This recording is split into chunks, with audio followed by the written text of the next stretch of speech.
Assalamualaikum warahmatullahi wabarakatuh. Saya Nisna Zahra Aulia ingin mempresentasikan hasil karya ilmiah kelompok saya bersama Nabila Asni Ghazali yang berjudul Analisis Perilaku Digital Pelajar dan Mahasiswa, Studi Penggunaan Media Sosial dan Dampaknya. Topik pembahasannya ada pendahuluan, dilanjutkan dengan bahan dan metode, lalu hasil dan pembahasan, diakhiri dengan kesimpulan dan saran. Pendahuluan, media sosial telah menjadi bagian tak terlupakan dari kehidupan sehari-hari, terutama bagi pelajar dan mahasiswa.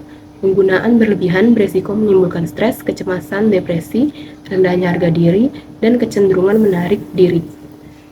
Penggunaan berlebih dapat mengurangi fokus belajar, menurunkan produktivitas, dan menyebabkan gangguan tidur. Pengguna internet usia 16-16 tahun menghabiskan rata-rata 2,5 sampai 3 jam per hari di media sosial, menurut website We Are Social tahun 2024. YouTube, Facebook, Instagram, dan X atau Twitter, dan WhatsApp adalah platform yang paling populer. Selanjutnya, bahan dan metode. Penelitian ini menggunakan kombinasi pendekatan kuantitatif, deskriptif, dan komparatif untuk menganalisis secara mendalam perilaku digital pelajar dan mahasiswa. Tujuan utamanya adalah untuk mengidentifikasi dampak penggunaan media sosial pada aspek akademik, sosial, dan psikologis mereka. Metode ilmiah ini memanfaatkan data numerik seperti angka, grafik, dan tabel. Analisis data dilakukan secara statistik untuk menguji hipotesis yang telah diterapkan menurut Muhammad Irfan. Metode ini digunakan untuk membandingkan satu atau lebih variabel pada dua atau lebih sampel yang berbeda atau pada waktu yang berbeda menurut Joko Iskandar. Dalam konteks penelitian ini, metode komparatif akan memungkinkan perbandingan antara perilaku digital pelajar dan mahasiswa, serta mungkin antar negara. Data penelitian ini bersumber dari dataset sekunder yang tersedia secara terbuka di kaggle.com, berjudul Student Social Media Addiction. Dataset ini dikumpulkan melalui survei daring dan mencakup responden dari berbagai negara, termasuk Bangladesh, India, Amerika Serikat, Inggris, dan Kanada. Responden terdiri dari pelajar sekolah, menengah atas, SMA, hingga mahasiswa pasca sarjana, menunjukkan analisis yang beragam lintas jenjang pendidikan. Selanjutnya, bab hasil dan pembahasan. Pada bab ini menyajikan hasil analisis data terkait pembelajaran dan penguasaan digital, khususnya dalam penggunaan media sosial dan dampaknya terhadap berbagai aspek kehidupan mereka. Berdasarkan data kuantitatif yang telah dikumpulkan dan divisualisasikan, analisis ini mengkaji sejauh mana penggunaan media sosial, tingkat kecanduan dan dampaknya terhadap kesehatan fisik dan mental, kinerja akademik, dan hubungan sosial. Hasil analisis deskriptif dan komparatif ini ditafsirkan untuk memahami tren yang muncul dan implikasinya bagi setiap kelompok responden berdasarkan latar belakang pendidikan, jenis kelamin, dan status hubungan mereka. Setiap detail disertakan dalam upaya untuk memberikan konteks bagi angka-angka yang ditampilkan dalam visualisasi data. Grafik pada gambar menunjukkan bahwa mayoritas responden menggunakan media sosial dengan frekuensi 4 hingga 6 jam per hari, dengan penggunaan tertinggi terjadi pada kategori 5 jam per hari. Tingginya durasi penggunaan media sosial menunjukkan potensi risiko kecanduan digital. Dampaknya bisa merusak kesehatan mental, mengganggu pola tidur, dan menurunkan performa akademik pelajar dan mahasiswa. Rata-rata penggunaan media sosial tertinggi terdapat pada siswa SMA dengan durasi lebih dari 5 jam per hari, diikuti oleh siswa S1 sekitar 5 jam, dan mahasiswa S2 atau S3 dengan rata-rata di bawah 5 jam. Siswa SMA lebih rentan terhadap penggunaan berlebihan karena kemampuan manajemen waktu dan kontrol diri mereka masih berkembang.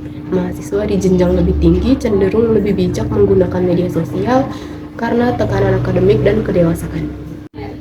Rata-rata durasi penggunaan media sosial lebih tinggi pada responden perempuan, sekitar 5 jam per hari, dibandingkan pada responden laki-laki sekitar 4,8 jam per hari. Perempuan memiliki kecenderungan sosial lebih tinggi, yang mendorong mereka lebih aktif di media sosial. Sebaliknya, laki-laki cenderung menggunakan media sosial untuk fungsi instrumental, bukan interaksi sosial intens, sehingga durasinya cenderung lebih pendek. Penggunaan media sosial tertinggi dicatat pada usia 18 tahun dengan lebih dari 5,4 jam per hari. Usia 19 dan 24 tahun mengikuti dengan rata-rata 4,8 jam per hari. Remaja usia 18 tahun adalah kelompok paling rentan karena mereka sedang dalam masa eksplorasi identitas dan lebih mudah terpengaruh oleh FOMO dan tekanan sosial digital. Seiring bertambahnya usia, mereka mulai menyadari dampaknya dan mengurangi penggunaan. Instagram adalah platform media sosial yang paling banyak digunakan oleh responden dari berbagai platform yang tersedia, diikuti oleh TikTok dan Facebook. Platform visual seperti Instagram dan TikTok lebih disukai karena menjanjikan konten menarik dan instan. Hal ini menunjukkan kecenderungan pengguna muda mencari hiburan dan eksistensi visual dibanding nilai fungsional. Responden perempuan paling banyak menggunakan Instagram dengan jumlah pengguna mencapai lebih dari 160 orang, diikuti oleh TikTok dan Twitter. Instagram mendominasi penggunaan perempuan karena memberikan ruang untuk mengekspresikan diri secara visual. Fitur filter dan storytelling memperkuat kebutuhan validasi sosial yang bisa memicu ketergantungan dan tekanan citra diri.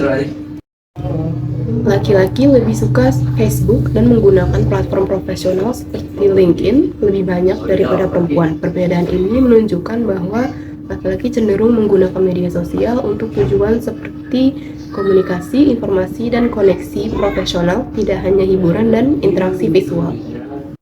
Sebagian besar responden memiliki skor kecanduan media sosial antara 5 dan 8, dengan jumlah tertinggi lebih dari 200 orang yang menerima skor 7.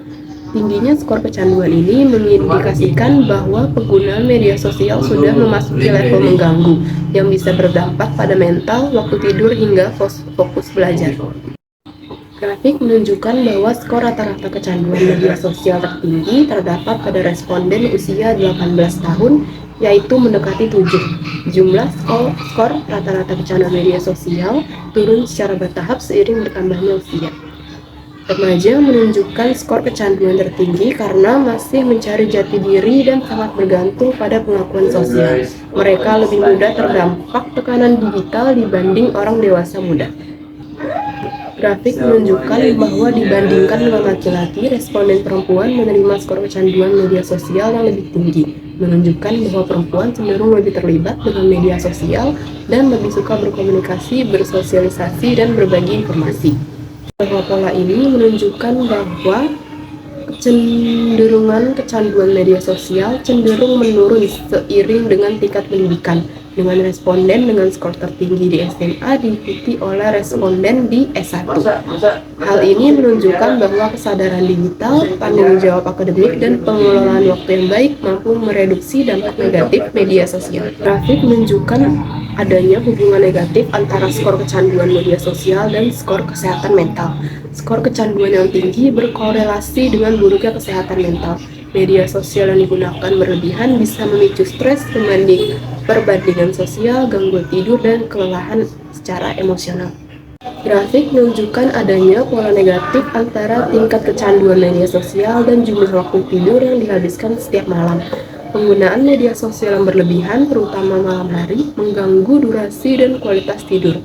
Kurangnya tidur berpengaruh pada konsentrasi, produktivitas, dan kesejahteraan mental pelajar dan mahasiswa. Grafik menunjukkan adanya korelasi positif antara skor kecanduan dan penggunaan media sosial rata-rata. Semakin tinggi intensitas penggunaan media sosial, semakin besar resiko kecanduan. Ketergantungan ini bisa menggeser prioritas hidup, mengurangi fokus belajar, dan memperburuk kebiasaan sehari-hari.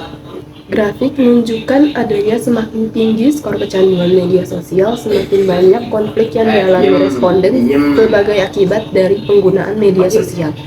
Kecanduan media sosial berkaitan dengan meningkatnya konflik sosial. Interaksi digital yang tidak sehat dapat menciptakan kesalahpahaman, pertengkaran, dan menurunkan kualitas hubungan interpersonal. Grafik di atas menunjukkan adanya hubungan negatif antara penggunaan media sosial rata-rata dan jumlah tidur per malam. Penggunaan media sosial yang berlebihan terbukti mengurangi waktu tidur.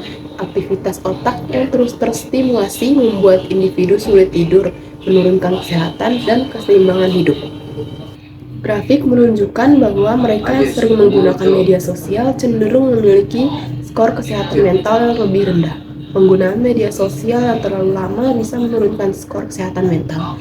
Hal ini berhubungan dengan paparan konten negatif, kurangnya tidur, dan kecenderungan membandingkan diri dengan orang lain. Grafik menunjukkan bahwa mereka yang melaporkan pengaruh media sosial terhadap kinerja akademik mereka rata-rata menggunakannya lebih lama, sekitar 5,5 jam, daripada mereka yang tidak melakukannya, sekitar 3,9 jam. Durasi penggunaan yang panjang berpengaruh negatif terhadap prestasi akademik. Pelajar yang merasa terganggu akademiknya cenderung menghabiskan lebih banyak waktu di media sosial dibanding yang tidak.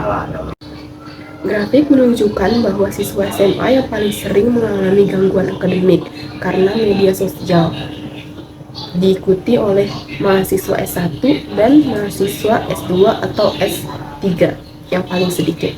Siswa SMA paling terdampak secara akademik akibat media sosial karena minimnya kesadaran akan tanggung jawab dan kemampuan mengatur waktu menjadi faktor utama gangguan ini. Grafik menunjukkan bahwa responden dengan status hubungan yang tidak pasti memiliki konflik rata-rata tertinggi yang disebabkan oleh media sosial, sekitar 3,05, diikuti oleh mereka yang lajang dengan hubungan yang jelas. Status hubungan yang tidak pasti meningkatkan resiko konflik akibat media sosial. Ketidakjelasan ini dapat memperparah rasa curiga, kecemburuan, atau miskomunikasi dalam interaksi digital. Grafik menunjukkan ada kecenderungan positif antara lamanya penggunaan media sosial responden dan jumlah konflik yang mereka alami.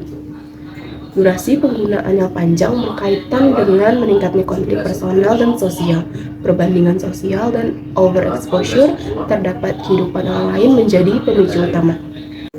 Dibandingkan dengan mahasiswa S1 dan S2 atau S3, siswa SMA memiliki durasi tidur harian rata-rata paling rendah. Salah satu penyebabnya adalah penggunaan media sosial berlebihan yang menyita waktu istirahat. Grafik menunjukkan bahwa seiring dengan jenjang pendidikan, skor kesehatan mental rata-rata meningkat. Skor kesehatan mental lebih baik pada jenjang pendidikan yang lebih tinggi karena mereka memiliki kontrol diri lebih kuat dan menggunakan media sosial dengan lebih selektif. Dibandingkan dengan mahasiswa S1 dan pasca sarjana, siswa SMA memiliki konflik akibat media sosial yang paling tinggi. Mahasiswa S1 dan S2 atau S3 lebih mampu mengelola emosi dan komunikasi sehingga konflik dapat ditekan. Selanjutnya ada kesimpulan, penggunaan media sosial yang tinggi di kalangan pelajar dan mahasiswa berdampak negatif pada tidur, akademik, kesehatan mental, dan hubungan sosial. Tingkat kecanduan lebih tinggi pada siswa SMA, usia muda, dan perempuan. Sebaliknya, pendidikan tinggi cenderung menurunkan kecanduan dan meningkatkan kesehatan mental. Dominasi Instagram dan TikTok mencerminkan preferensi terhadap konten visual, menunjukkan pentingnya literasi digital dan manajemen waktu untuk mencegah dampak negatif.